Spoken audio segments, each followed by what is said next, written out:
Video like जरूर कर लीजिए और ऐसे वीडियो लगातार फ्री में पाने के लिए चैनल को तुरंत सब्सक्राइब कर लीजिए और बेल आइकन को जरूर टैप कर लीजिए ताकि आगे भी सारे वीडियो आपको मिलते रहे। यूट्यूब में फॉलो करते हैं तो प्लीज ये वाला फ्री टेलीग्राम चैनल जरूर ज्वाइन कर लीजिएगा। सारे नोटिफिकेशन सारे अपडेट यहीं पे आते हैं, ध्यान रखिए। स्वागत है आपका यूपीपीएससी बेस्ट ऑनलाइन कोचिंग के इस यूट्यूब चैनल पर। आज के इस वीडियो में हम लोग राज्य व्यवस्था के एक महत्वपूर्ण बिंदु संघ और राज्य क्षेत्र के बारे में समझेंगे। देखिए, संविधान का जो भाग 1 है इसमें अनुच्छेद 1 से 4 तक के चीजों को शामिल किया गया, जिसमें संघ और उसके क्षेत्र के बारे में बताया गया। दोस्तों, आपने इससे पहले की वीडियोस अगर नहीं देखी है जिसमें कि हम लोगों ने संविधान सभा, संविधान का निर्माण, प्रस्तावना, संविधान की विशेषता, इन सब तथ्यों के बारे में पढ़ रखा है, तो आप प्लेलिस्ट में जाकर जरूर देखिएगा। ये सीरीज सभी प्रकार के प्रतियोगी परीक्षाओं के लिए अत्यंत महत्वपूर्ण है। आप चाहे आरओ एग्जाम के प्रिपरेशन कर रहे हैं या फिर यूपी पीसीएस एग्जाम में, बीपीएससी, यूपी ट्रिपल एससी, कोई भी एग्जाम है जिसमें पॉलिटी के प्रश्न पूछे जाते हैं, तो पॉलिटी को बहुत ही आसान भाषा में समझने के लिए आप चैनल को सब्सक्राइब कर सकते हैं। बाकी अगर आप पीसीएस या फिर अन्य एग्जाम की कंप्लीट प्रिपरेशन करना चाहते हैं तो आप स्टडी फॉर सिविल सर्विसेज के पेड कोर्सेज को ज्वाइन कर सकते हैं, जिसके लिए आप नीचे स्क्रीन पर दिख रहे किसी भी नंबर पर कॉल या व्हाट्सएप करके जानकारी प्राप्त कर सकते हैं। चलिए अब बढ़ते हैं अपने क्लास की ओर। देखिए, जब भारत का संविधान लागू हुआ था तो उस समय उसमें 22 भाग थे, 8 अनुसूचियां थी और 395 अनुच्छेद थे। अब फिर धीरे धीरे संशोधन किया गया। संशोधन से इसमें भाग की संख्या 25 हो गई है, अनुसूचियों की संख्या 12 हो गई और जो आर्टिकल है ये बढ़कर 448 हो गई। भले ही 448 है, लेकिन अगर मूल रूप से पूछा जाए तो 395 ही आपको बताना है। तो इसमें जो संविधान का पहला भाग है, पहले भाग में संघ और उसके राज्य क्षेत्र की चर्चा की गई है। भाग 1 है, अनुच्छेद 1 से 4 तक रखा गया, संघ और राज्य क्षेत्र के बारे में बताया गया है। तो चलिए दोस्तों, अब एक एक करके समझते हैं। देखिए, अनुच्छेद 1 में बताया गया इंडिया यानी कि भारत। देखिए, जो भारत है, भारत के 2 नाम है, एक नाम इंडिया है और एक नाम भारत है। जब भारत आजाद हुआ था तो उस समय भारत के नाम पर लेकर थोड़ी सी चर्चा चली। कुछ विशेषज्ञों का कहना था कि भारत का आधुनिक नाम इंडिया रखा जाना चाहिए और कुछ लोगों का कहना था कि भारत का नाम भारत ही रखा जाना चाहिए, ये भारत का प्राचीन नाम है। तब उस समय निर्णय लिया गया कि भारत का दोनों नाम रहेगा, इंडिया भी नाम होगा और भारत भी नाम होगा। अब इंडिया जो है ये राज्यों का संघ है। देखिए, संघ का मतलब यहाँ पे क्या है, यूनियन है। अब इसमें देखिए कितने राज्य, 28 राज्य है और 8 यूनियन टेरिटरी है वर्तमान में। अर्थात ये जो अनुच्छेद 1 है ये देश का नाम बताता है और राज्य पद्धति के प्रकृति के बारे में बताता है कि किस प्रकार का राज्य है। अब संघ की बात करेंगे तो संघ 2 प्रकार के, एक संघ होता है यूनियन और एक संघ होता है फेडरेशन। देखिए, यूनियन और फेडरेशन जब इंग्लिश में कहेंगे तो दोनों में थोड़ा सा अंतर है, लेकिन हिंदी में तो दोनों को संघ ही कहते हैं।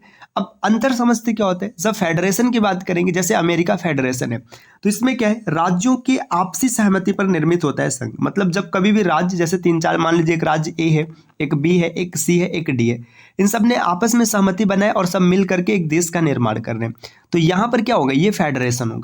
राज्य संघ से अलग हो सकता है। मतलब अगर जैसे मान के चलिए राज्य बना है, अब यहां पर एक को ऐसा लगता है कि नहीं मुझे इस देश में नहीं रहना, तो यहां से क्या हो जाएगा, अलग हो जाएगा। राज्य के पास ज्यादा ताकत है संघ के मुकाबले, मतलब अलग होने के परिदृश्य से। जैसे अमेरिका क्या है, अमेरिका फेडरेशन है, फेडरेशन ऑफ स्टेट्स है, न कि यूनियन ऑफ स्टेट्स है। अब इसी प्रकार देखिए, भारत की बात करेंगे तो भारत क्या, यूनियन है। यूनियन का मतलब क्या है, संघ किसी समझौते का परिणाम नहीं होता है। मतलब ऐसा नहीं कि ए, बी, सी और डी आपस में मिल गए और एक देश बन गया जिसको भारत कहा गया, ये नहीं, ये कोई समझौता नहीं है। यहाँ पे संघ से राज्यों को अलग होने का अधिकार नहीं है। जैसे अब मान के चलिए एक राज्य है ए, मान लीजिए भारत का कोई भी एक राज्य है ए या फिर XY, वो चाहता है कि हम भारत से अलग हो जाए, तो इसका अधिकार उसको नहीं होगा। यहाँ पर संघ ज्यादा पावरफुल है राज्य के मुकाबले। तो अब आपको दोनों में अंतर समझ में आ चुका होगा। देखो, यूनियन और फेडरेशन, यूनियन में क्या होता है, यूनियन में जो है संघ के पास ज्यादा पावर है स्टेट के मुकाबले, और फेडरेशन जो है, फेडरेशन में क्या है, यहाँ पर स्टेट के पास ज़्यादा पावर है यूनियन के मुकाबले, मतलब सेंटर के मुकाबले। यहाँ पर राज्य कभी भी स्टेट से अलग नहीं हो सकता है और यहाँ पर राज्य चाहे तो अलग हो सकता है। इसका एग्जाम्पल जैसे अमेरिका है और इसका एग्जाम्पल क्या है, भारत। अब देखिए, इसके बाद आगे क्या है, अब भारत के जो क्षेत्र ये 3 श्रेणियों में बटे। पहला है संघ क्षेत्र, दूसरा है राज्य क्षेत्र और तीसरा है भारत सरकार द्वारा अधिकृत क्षेत्र। तो अनुच्छेद 1 में 3 प्रमुख चीजों के बारे में बताया गया। सबसे पहले क्या बताया गया कि नाम क्या होगा, तो नाम क्या होगा, इंडिया, जो कि भारत है। इसकी प्रकृति बताइए कि किस प्रकार का है, तो ये भारत क्या, भारत एक संघ है, संघ में भी क्या है, यूनियन है। और इसके क्षेत्र कितने, तो क्षेत्र 3 प्रकार के हो सकते हैं, एक संघ क्षेत्र हो सकता है, राज्य क्षेत्र हो सकता है और भारत सरकार द्वारा अधिकृत क्षेत्र हो सकता है। तो आर्टिकल 1 में 3 चीजों के बारे में चर्चा किया गया। अब आर्टिकल 2 मतलब अनुच्छेद 2 में क्या बताया गया, संघ में नए राज्यों का प्रवेश या फिर नए राज्यों का गठन। भारत की बाह्य सीमा में प्रवेश। देखिए जो संघ 2 है ना, ये बताता है भारत की बाह्य सीमा में प्रवेश। बाह्य सीमा का मतलब जैसे जो भारत का हिस्सा नहीं है उसे भारत में कैसे शामिल करना है, ये संघ 2 में इसकी चर्चा की जाएगी। देखिए यहाँ पे बताया गया नए राज्यों का प्रवेश। अब नए का मतलब क्या है, भारत में था ही नहीं, उसे नया शामिल किया गया या फिर नए राज्यों का गठन किया गया। तो ये भारत की बाह्य सीमा में जब परिवर्तन होता है तो यहाँ पे अनुच्छेद 2 का प्रयोग किया गया है। अर्थात जो क्षेत्र भारतीय संघ का हिस्सा नहीं है उनके प्रवेश एवं गठन से संबंधित है, यहाँ पे बताया भी गया है। अब इसकी शक्ति किसके पास है, तो शक्ति है संसद के पास, मतलब संसद इस पर काम कर सकते हैं। अच्छा, ये बाहरी शक्तियों के बाहरी राज्य के शामिल होने की बात कहा गया। अगर आंतरिक परिवर्तन करना है, आंतरिक का मतलब जैसे देखिए भारत जब आज़ाद हुआ था, जब 1956 में राज्य पुनर्गठन अधिनियम लागू हुआ था तो उस समय सिर्फ 14 राज्य थे और इसके बाद 6 यूनियन टेरिटरी थी। लेकिन आज की चीज़ें अलग है, परिदृश्य बदल चुका है, राज्य की संख्या 28 हो चुकी है। तो कैसे ये परिवर्तन हुआ, तो भाई इसके लिए ना अनुच्छेद 3 में प्रावधान किया गया। देखिए भारतीय संघ के राज्यों के पुनर्सीमन की व्यवस्था, पुनर्सीमन मतलब फिर से उनकी सीमा का निर्धारण करना, खंडों को तोड़ना, नया करना, बढ़ाना, घटाना, ये सब। देखिए अर्थात आंतरिक सीमा में जो परिवर्तन है ये अनुच्छेद 3 के तहत किया जाता है। इसकी भी शक्ति किसके पास है, संसद के पास है। लेकिन एक चीज ध्यान दीजिएगा, राज्य सरकार की सहमति पर ही ये किया जाएगा। अब देखिए जैसे क्या होगा कि संसद क्या करेगा, राज्य सरकार से सहमति मांगेगा। अब राज्य सरकार इसके लिए सहमति दे या न दे ये इसके लिए बाध्यकारी नहीं है, लेकिन सहमति लेना पड़ेगा। जैसे राज्य सरकार के पास वो बताएंगे कि हम आपके राज्य में ऐसा ऐसा परिवर्तन करना चाहते हैं, राज्य सरकार कहेगा नहीं आपको नहीं करना है, फिर भी संसद बाध्यकारी नहीं, संसद चाहे तो कर देगा, लेकिन पूछना आवश्यक है, पूछना पड़ेगा। अब इसमें क्या क्या किया जा सकता है, देखिए राज्यों के नाम में परिवर्तन किया जा सकता है, कई राज्यों के नाम में परिवर्तन किए गए, हम लोग आगे देखेंगे। राज्यों के क्षेत्रफल में परिवर्तन किया जा सकता है, जैसे समझिए पहले सिर्फ उत्तर प्रदेश था, अब उत्तर प्रदेश से क्या किया गया, तोड़कर उत्तर प्रदेश और उत्तरांचल बनाया गया, बाद में उत्तरांचल उत्तराखंड बन गया। तो उत्तर प्रदेश के क्षेत्रफल में ही तो परिवर्तन किया गया, राज्यों को तोड़ के अलग कर दिया गया। 2 राज्यों को मिलाकर नया राज्य बनाना है तो भी ये किया जा सकता है। अब अनुच्छेद देखिए यहाँ पे एक चीज समझिएगा, 2 की जब बात होगी ना तो यहाँ पे परिवर्तन होगा, लेकिन बाह्य क्षेत्र में, मतलब बाह्य क्षेत्र कोई शामिल होगा वो चीज है। और 3 में जो होगा ये आंतरिक होगा, आंतरिक मतलब अंदर जो क्षेत्र है उसमें परिवर्तन की बात होगी। अनुच्छेद 4 क्या बताएगा, अनुच्छेद 4 में ये कहा गया कि अनुच्छेद 2 और 3 के जो संशोधन है ये अनुच्छेद 368 के तहत नहीं आएंगे। देखिए जो आर्टिकल 368 368 है, इसका मतलब क्या है कि जो संविधान में संशोधन होना है 368 में बताया गया, तो इसके तहत नहीं आएगा। 2 और 3 में कोई भी परिवर्तन करना है आप डायरेक्ट कर लीजिए, 368 में शामिल नहीं होगा, अर्थात साधारण बहुमत से ही पारित हो जाएगा। अब 368 को समझाने के लिए यहाँ पे थोड़ा सा तथ्य दिया गया, इसको समझने का प्रयास कीजिए। देखिए संविधान संशोधन 3 प्रकार से होता है, संविधान संशोधन के कुल 3 प्रकार हैं। पहला है साधारण बहुमत। साधारण बहुमत का मतलब ये सामान्य प्रक्रिया है, इसमें 50% बहुमत के साथ चीजें हो जाएंगी। अब आगे अनुच्छेद 368 के तहत 2 प्रकार से संशोधन होता है। 2 प्रकार से कैसा होता है, पहला होता है विशेष बहुमत, मतलब इसमें 2/3 मेजोरिटी की आवश्यकता होती है। अब ये 50% से नहीं होने वाला है, यहाँ पे 2/3 मेजोरिटी चाहिए।